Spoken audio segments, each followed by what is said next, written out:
Hello and welcome to another session of Dr. Barbara Miller's NCLEX review. Today we're going to be talking about types of cardiac catheterization. So what is cardiac catheterization? It's a procedure involving the advancement of the catheter, usually through the femoral artery into the coronary arteries. Dye may be injected to visualize blockage. So you want to find out from your patients when you're prepping them for a cardiac catheterization to ensure that they have no allergies to shellfish or iodine. So type of percutaneous coronary intervention, you have coronary angioplasty. And what is that? Is a balloon tipped catheter is used to press the coronary blockage open to improve blood flow. And then you have a coronary stent. And what is a coronary stent?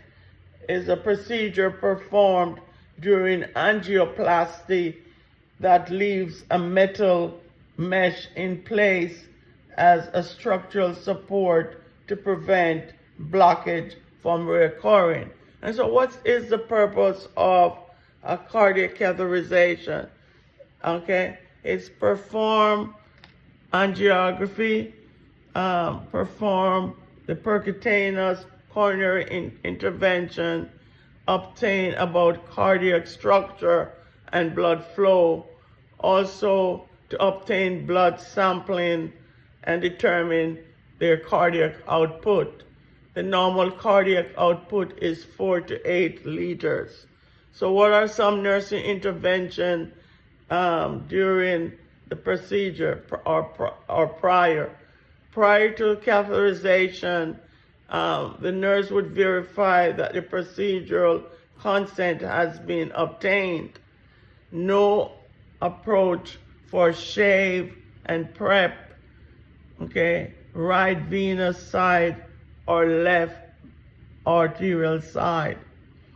The patient must be NPO for 6 hours prior to the procedure.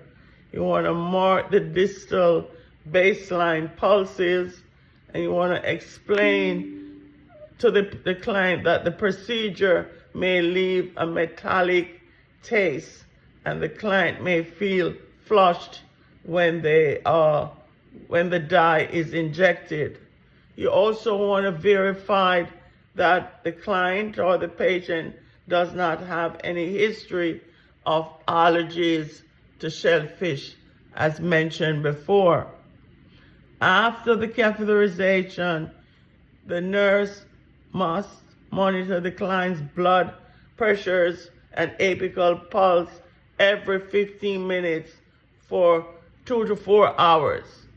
You want to perform neurovascular assessment on the client every 15 minutes for the first 2 hours, then every 30 minutes until the client is able to sit up. You want to monitor for bleeding and hematomas at the catheter site of insertion. Also, you want to apply pressure for a minimum of 15 minutes to prevent bleeding. You want to monitor for vasopressin, dysrhythmias, or rupture of the coronary vessels. You want to assess for chest pain. You want to keep the extremities. It is very important for the nurse to instruct the patient to stay in bed 4 to 6 hours. Keep the extremities extended for 4 to 6 hours. And you want to maintain bed rest, no hip flexion, and no sitting up in the bed. Increased fluid is paramount to increase fluid to flush the dye from the body. Thanks for watching this short video on cardiac catheterization. Hope this will be beneficial in your preparation for your NCLEX or your State Board of Nursing examination.